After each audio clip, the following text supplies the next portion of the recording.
होला त्यो मसँग आँखा जुझाउने नलिने मसँग गाउने डाँडा पारीको गाउँमा को होला त्यो साँझैमा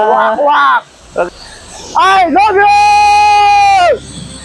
यु हेरिसक्यौँ तर हामीले यसमा हाम थाल्न मन छ पौडी खेल्न मन छ तर यहाँ मनै गरेको अवस्थाले हामीले सकेनौँ sorry guys I am sorry guys I love Jharna झर्नासँगै पनि कोही छ भने आई लभ यु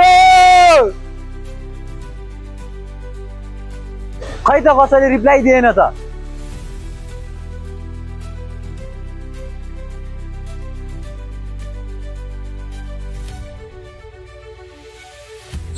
गाइजहरु अब खासै राम्रो त भयो राम्रै भयो तर पनि ठिकै छ केटी भएन के जातमा केटी भएन के यता ट्याक्क भेट्यौ ल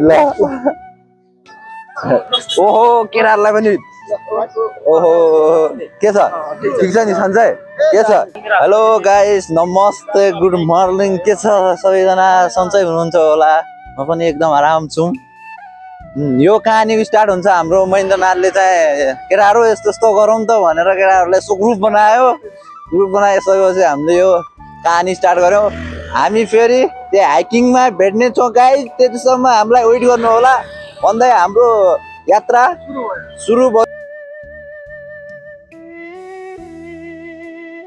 सुन्दरी जलमा पुग्यौँ आफूलाई पनि देखाओ मलाई नि देखाओ अब फाइनली गाइस हामी अब यहाँ मटन हान्ने कि चिकन हान्ने हाम्रो दाइको पारा ल ऱ्याप हानिदिनु न दाइ एउटा यतिलाई चाहिँ अहिले हामी स्टप गर्छौँ नानीहरूलाई देखाउँ न त्यही नानी बाबुहरू पनि छन् है ल केटा हाम्रो बहिनीले त आइ भन्दैछ ल है ल गाइजहरु हाम्रो खाना आइसक्यो हाम्रो खाना स्टार्ट गर नि त अब हामी चाहिँ यो सुन्दरी जलको गेटमा पुगिसकेका छौँ भन्दै हामी केटाहरू भित्र गएर कस्तो छ त ल त्यहाँभित्र सुन्दरी जलको चाहिँ हामी यहाँ जाँदैछौँ भित्र पलकमा अब हाइकिङ स्टार्ट भइसक्यो गाइस हाम्रो माथि झरनादेखि लिएर जङ्गलको बाटो स्टार्ट भइसक्यो खोला पनि रहेछ होइन अब गाउँको फिल आउने भयो केटाहरू हामी गाउँमा भएको जस्तै अनुभव गर्न पाउने भयो होइन त केटा हो केटाहरू डान्स हान्न त माछा चाहिँ मार्नुपर्छ है त ल यो केटाहरू डान्स यो आफै गीत गाउने आफै नाच्ने यो यो यो केटाहरू यो त्यहाँको जङ्गलमा जाने है हामी चाहिँ माथि जङ्गल यो जङ्गलमा जाने हाम्रो काकाजी माछा मार भान्जा जमाना दुवाला हातले तम्ले पछ्याउन छाड्ने यो जमानाको कुरा भान्जा सिम गर माथि गर ल दुवाला हात हाल्नु पर्ने के मान्छे दुला कि माछा दुला हामी फर्केर हेर्दाखेरि यस्तो देखिन्छ होइन यो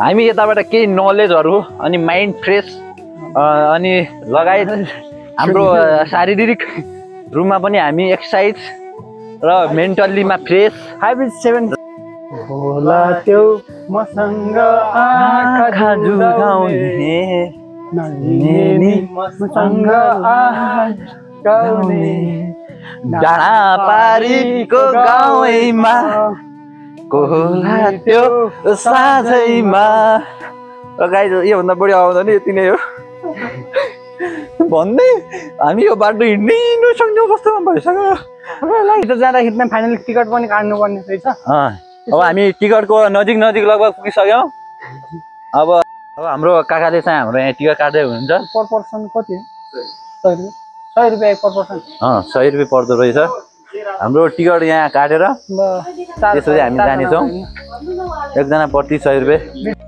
ल हाम्रो टिकट दियो त साथीहरू एक एक गरेर सबको हातमा दियो त यो भान्जालाई यो भाइलाई फाइनली हामीले चाहिँ हाम्रो टिकट भइसक्यो नागार्जुनको यो किन सुन्दरी जलको 100 रुपियाँको चाहिँ हाम्रो केटाहरू सबले किनिसक्यो। अब हाम्रो हाइकिङको बाटो यात्रा बल्ल सुरु भइसक्यो छ जर्नी यो गाइस यो। ल हाम्रो यताको जर्नी स्टार्ट भइसक्यो केटाहरूले टिकट पाइसक्यो। ल टिकट खल्ती मान्छे अगाडि हो टिकट खल्ती मान्छे अगाडि। ल यस्तो छ होइन हाम्रो यो हाइकिङको बाटो तर रमाइलो रहेछ। केटाहरूले त फोटाको पोस्ट दिँदैछ गुफामा। हाम्रो भैँसमाथिको भन्दा डेन्जर गुफा अलि भैँसमाथि भन्दा डेन्जर छ तर चाहिँ यहाँ हाम्रो गाउँको फिल आयो के जस्तो हाम्रो वीरखोलामा कस्तो छ त्यस्तै रहेछ क्या यता पनि। वीरखोलामा अब त्यस्तै यहाँ जङ्गलहरू यस्तै यस्तै छ के खोला भयो खोलाको किनार।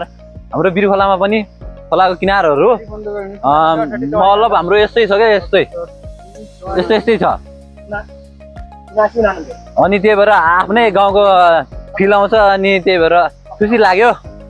केटाहरूलाई सबलाई खुसी छौ नि एकदम खुसी। अनि हाम्रो यहाँ सिँढीको पनि पालो आइसक्यो हाइकिङको माथिको तर जे होस् रमाइलो रहेछ यता। यदि टाइम छ भने यसो मिलाएर घुम्न आउला होला 2 दिनको जिन्दगी के छ र भोलि मरिजानु। सधैँ घुम्नुपर्छ भन्ने छैन कहिलेकाहीँ घुम्नुपर्छ गाइस। मेन्टल्ली फिजिकल्ली स्ट्रङ हुनेछौँ र माइन्ड पनि फ्रेस हुनेछ। कहिलेकाहीँ घुम्नुपर्छ गाइस सधैँ दुःख मात्र किन कहिलेकाहीँ रमाउनु नि पर्छ हो कि होइन गाइस। यो केटाहरूले पनि हो भनिसक्यो।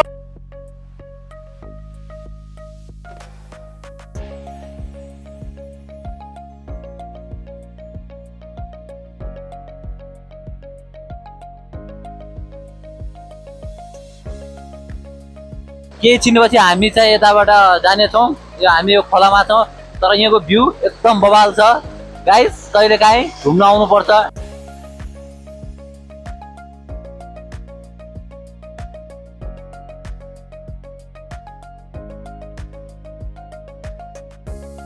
हामीले यताको भ्यूहरू अलिअलि हेरिसक्यौँ तर हामीले यसमा हाम फाल्न मन छ पौडी खेल्न मन छ तर यहाँ मनै गरेको अवस्थाले हामीले सकेनौँ। Sorry guys I am sorry guys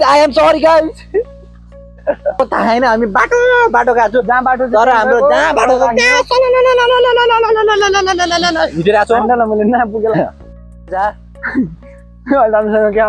अलि राम्रोसँग देखा बाटो देखा होइन बाटो चाहिँ राम्रोसँग देख्नु पर्यो। अलि माथि आएन माथि हामी चाहिँ अहिले हामी चाहिँ जोङसङको यहाँ यसो बस्ने ठाउँमा छौँ भन्दै हाम्रो पछाडि छन् अलिकति ठ्याङ्ग्रा फुङ्गीहरू हाँस्यौल्या भनाइ के बिबा हम फर्केर आउँदैछौँ तिम्रो सहरमा आउँदैछौँ के बिबा हामीले काजा घुम्न पाएनौँ।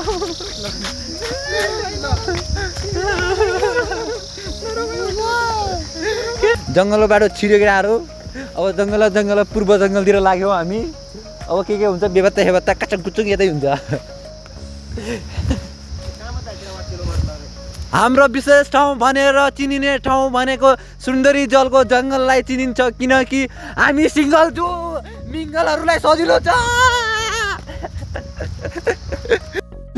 गाइस हामी झरनामा पुगिसक्यो। आई लभ झरनासँगै पनि कोही छ भने आई लभ यु। खै त कसैले रिप्लाई दिएन त त्यस गरे आई लभ यु।